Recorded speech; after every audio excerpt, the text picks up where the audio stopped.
feel honored to be in these situations that I could use my voice and do the things I do. Yeah, I'm inspired by, you know, life and all sorts of things. You can say something right now and it would inspire me to write a song or something to happen. You know, most kings just happen to be inspired by Basquiat drawing, you know, the drawing, and you had most young kings get their head cut off on the bottom. And I looked at that and I was like, it's powerful. You know, just the statement in itself, you know, lends itself for a song. The song starts inspired by Basquiat. My chariot's on fire. Everybody took shots, hit my body up, I'm tired. And then it's just, they build me up to break me down, to build me up again. They're like, Hov, we need you back so we could kill your ass again. You know, it's like this thing, this love, hate thing that the world has with success, period. I walk in every room as myself. I don't walk in any room as anyone else. I'm not cowering, I'm not speaking soft, my voice doesn't change, it sounds exactly the same way. I'm walking as myself and proud, and I speak for us, and that gives me a joy. I'm honored to be in those rooms, and so yes. It's like, you know, don't listen to anyone. Everybody's scared. You know, everyone tells you how things worked out, but it worked out for you that way. So don't listen to anyone because their experience is unique to who they are. Mm-hmm. You know what I mean? And then a lot of people will try to put their fears on you. You can't do that. No, you can't do it. Right. You know what I'm saying? So they just projecting. They're putting things that they don't believe that they can do on you. And you may possibly can do it. Like my uncle. Like he was telling me, like, my uncle said I never sell 1 million records. I sold 1 million records like 1 million times. You know, so he was, I'm sure I'm his nephew. I don't think he meant any malice. He wanted the best for you, but he just was projecting his fears and right. things that, are you crazy? How are you going to do that? How? You know, I'm sure there's things that I do now that he can't believe that I was able to accomplish. But he couldn't even see it at the time. So he was just projecting, putting his fears on me. So the whole thing is just, you know, and always believe you're great, even before anybody else believes it. You know, it's an extension of my family. It's like the things that I do. I tell my family all the time. I tell my grandmother, my mom, you know, they're proud. They're super proud and strong women, and they won't ask me for anything.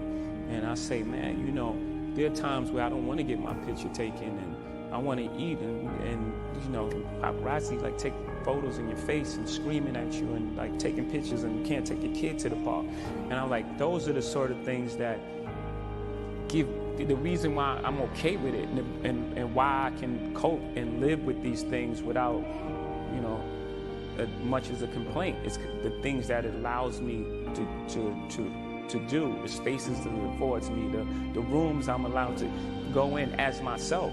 It deals for the most part with success. It deals with people who you started your life off with and what success does to them. People look at you strange saying you changed, like you worked that hard to stay the same, like you're doing all this for a reason. And what happens most of the time, people change. People change around you because they start treating you different because of your success. So you are changing. You don't change who you are, the core of who you are, the things you believe, the things you love, and the things you die for, and your principles. You don't change that, but you're going to change who you are. You're going to change. You know, you can't do the same things that you can't hang on the corner. Some people may not be comfortable with that. And then it deals with the other side of success, how people look at you when you're successful. Media medals, people sue you, settle. Every step you take, they remind you again. So no matter how far you are, you still have that stigma on you of where you come from when you walk inside the door. Even if you have a tuxedo on, it's like, oh yeah, that's the guy who used to be this and did that. Most kings get their head cut off, right? I mean, in war, battle, and in life. At the end of the day, you've achieved everything you want. You've made it to the top of the throne, and at the end of the day, you just get your head cut off. Do things that are true to you. You know,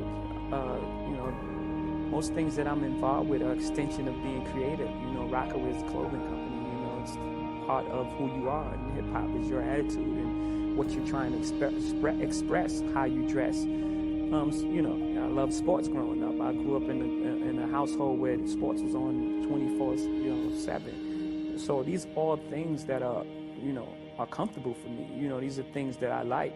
So I would just say get involved in things that you love, and also have have a standard for yourself and have some sort of integrity and try to, find some sort of truth in what you're doing.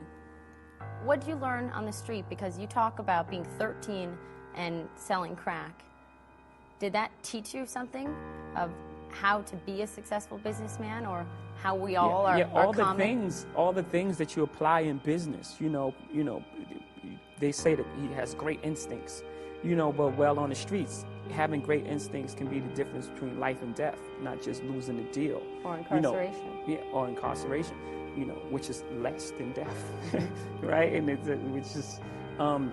and being a person of high integrity, people want to deal with you, in business, in the trust. Streets, trust and honorable, and, a man of your word, all these things come to play in the business world. I'm not condoning any street activity, but it's just the way it is. There's a redemptive power that making a choice has, rather than feeling like you're at effect to all the things that are happening. Make a choice. Like, you just decide what it's going to be, who you're going to be, how you're going to do it. Just decide. And then from that point, the universe is going to get out your way. It's like, it's water. It wants to move and go around stuff, I realize that to have the level of success that I want to have, it's difficult to spread it out and do multiple things. It takes such a desperate, obsessive focus. You really got to focus with all of your fiber and all of your heart and all of your creativity. You are associated with a number of brands, HP, Coca-Cola, Budweiser. How do you decide who you want your name, your brand, your voice tied to, and what companies you don't? I try to. Sometimes it's just more about relationships. I pretty much try to work with brands if there's some sort of partnership there. I don't typically do a one-off endorsement deals. I've just never been interested in that. It's just more so if I can create some sort of partnership. Coca-Cola was a partnership. Brand managers, acted as at one time. So I pretty much look for partners, as opposed to one-off endorsement deals. Well, yeah, it seems like you insist on some creative control, that you're not willing to just give the Jay-Z brand out or let people buy it from you. Yeah, for me, it's my life. It's who I am as a person. So I can't just let someone have creative control of who I am. Sure. It's important. Best investment advice that you ever received? What was it? Do you remember? Whether it was in the market or just investing in life and in business? Yeah, I think just doing things that you believe in, things that you understand. I think that's the best investment. I heard Warren Buffett say that just the other day. And I just innately felt that, just invest in things that you understand. Speaking of Warren Buffett, you recently spent an afternoon with him in Omaha, Nebraska. Went to lunch, sat down with him.